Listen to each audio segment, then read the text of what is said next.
Hey, Dustin Hockensmith here with Greg Pickel. Continue our look at Penn State players who need to be discussed more often. Guys, you shouldn't forget about coming out of the spring, transitioning into the summertime. On offense now, Juwan Johnson, Jonathan Holland, Tommy Stevens.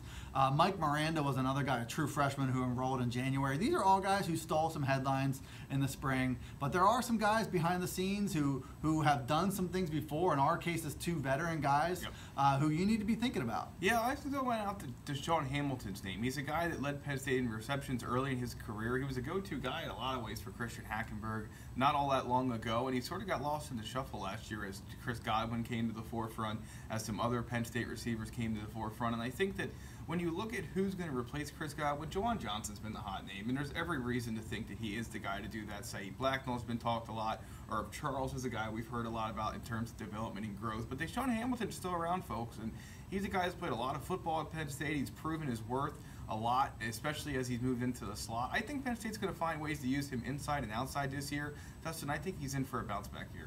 I do too, and I think what you saw last year was as they're acclimating to Joe Moorhead's offense, that slot role was one. I think it took some time to figure out what to do with it. There were so many options on the menu. Hamilton's number wasn't called as much as we thought it would be early, but late in the year, I think we saw that role come to fruition a little bit. This might be a cop-out. I'm going two guys, Brendan Mann and Andrew Nelson. They're both in similar situations and walks of life.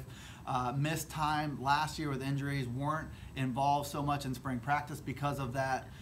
There are a lot of other names. Two guys, Ryan Bates, Chaz Wright, emerged as maybe starting candidates at left and right tackle respectively. So it leaves you with the question, where do Brendan Mann and Andrew Nelson fit in?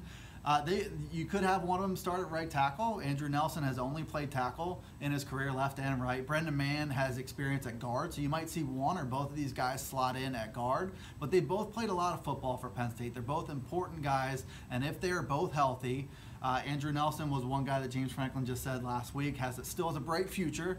They shouldn't be forgotten about, and if they are healthy and they're right and they're at least part of that rotation, that makes Penn State's offensive line all the better in 2017.